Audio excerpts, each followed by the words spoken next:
Hey guys, it's Marshall from Going Gear. Today we're going to take a look at the Nitecore EC25 Cobra. Super intimidating name, I know. We have the neutral white version here. It's also available in cool white. We'll have both of them outside when we go outside. Box, some good information on here. 860 lumens on max output, 220 meters of throw, 25 hours of runtime on your lowest output, and then powered by two 123s or an 18650. We'll talk about that more here in a minute. Let's go and pop the light out. We'll set it to the side. Here's the holster. We'll do that in just a minute. User manual, always good information in here. It talks about compatible batteries.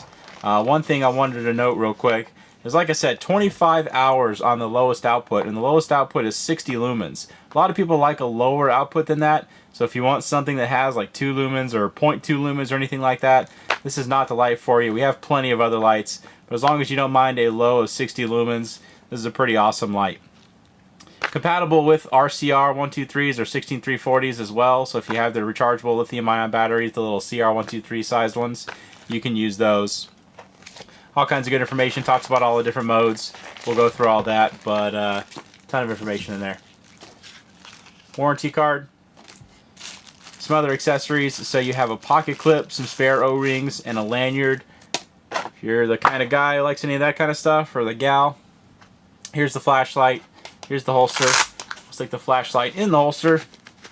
You can see it protects pretty much the entire light. Holds it in there really well. It's a nicer holster than you get with a lot of the manufacturers. Some of them gives you some pretty chintzy holster these days. But this was a pretty nice one. They did a good job on it. I mean, it's not a Maxpedition or a Spec Ops holster or anything like that, but not bad for something that's included with a light. Hook and loop closure over the front. Hook and loop on the back. You can attach it to your belt or your pack, however you want to attach it. Another attachment point here. Pretty standard, not too bad. Here's the light. Let's take a closer look at it. So this is the EC25W for the neutral white. Again, we'll have the cool white when we go outside. You can see why they gave it the Cobra name. Got these kind of fins on the side for the heatsink, just to help cool it off a little bit. Open it up. Just take a look at the inside. There's the inside of the battery tube, inside of the head. Powered by an 18650 or two 123s. I always recommend 18650s. You get better runtime. Some lights you get better output, but you pretty much always get better runtime, especially compared to RCR 123s, and pretty much always compared to CR 123s. Indicator ring around the LED. When you first put the battery in there, it's going to flash and show you the voltage of the battery, and then it's going to flash every now and then while you have the battery in there, just to let you know where it is. There is a lockout. I prefer to just go like that and just loosen up the battery tube a little bit, and it'll turn it off because it's going to break the connection. But it's kind of nice. You know, you have this in the dark. You have it by your bedstand or somewhere like that, as long as you don't mind the flashing. It's nice to know where it is. Helps you find it pretty easily in the night. Cree XML LED, smooth reflector. It's not a massive light, and it's a pretty decent size LED, so it's not going to give you huge throw, but still 220 meters and a nice compact handheld light. Not too bad at all. Just the side switch on this, no rear switch, only the side switch. If you would like this with the side switch and the rear switch, they have the P25, which is a pretty similar light, a little bit larger, but it has the side and the rear switch if you like that rear switch. Alright, let's talk about the interface on the EC25. I've had some people say it's overly complicated. I really don't think it is. If you can use your iPhone or use any digital camera these days, same kind of concept on the switch. It's really not that bad. If you're looking for something super simple, that is not this light. You know, it's the same interface as the tiny monsters. They're big monster lights. I think it's pretty easy to use, but if you're looking for super simple, you know, 1 or 2 modes, that's not this light. That said, as you'll see, it's pretty easy to figure out.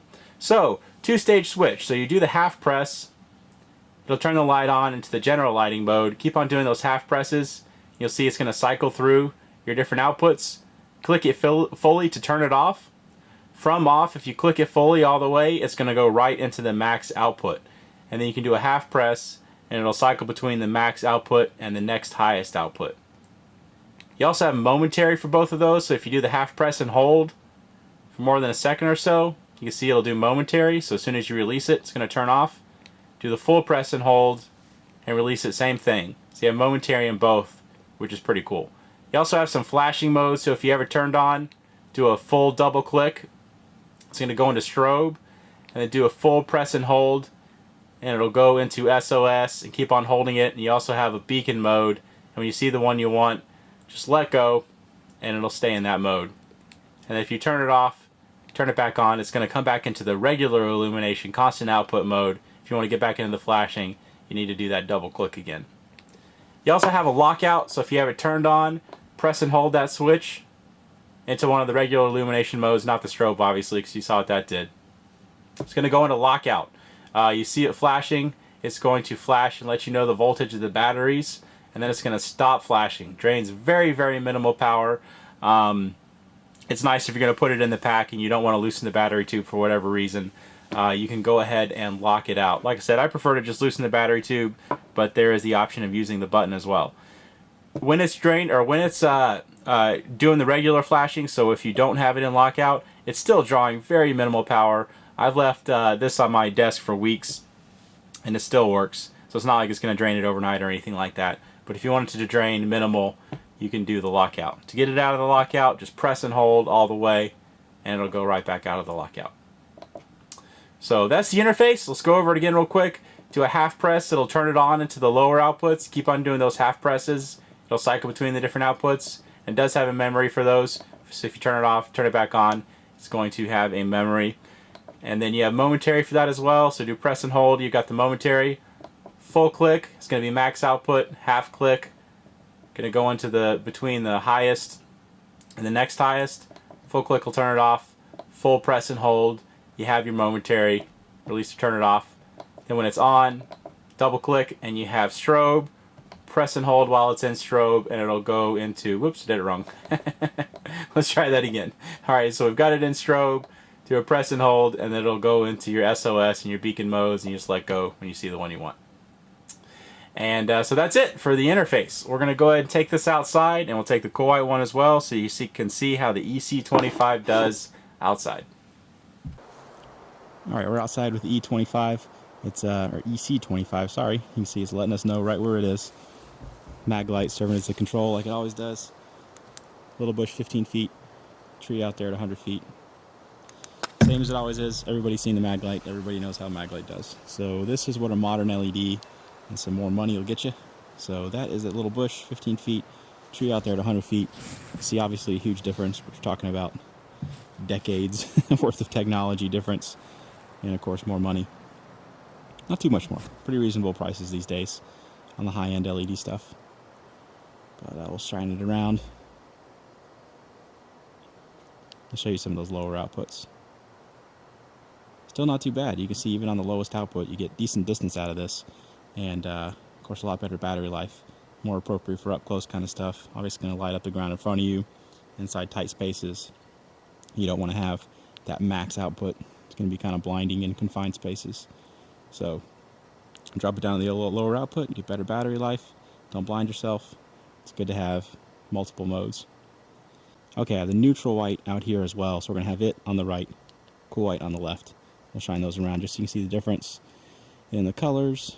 Slightly lower output is something like 15% lower output, but I've been liking them lately. You know, a little bit warmer output. Been warming up to it. Sorry, really bad joke. But you know, it's kind of nice. A little bit better colors. A little bit more pleasing to the eye, but it is lower output. Cool white is by far more popular for us. Alright, let's try out a longer distance with that cool white. Got some more distance to work with EC25. Here's the 40 mag light first. Makes it out to the tops of those trees about 100 yards away. Okay, not great. Older light, older technology. You don't expect it to get out there. I just use it because everybody knows it. Here's the EC25.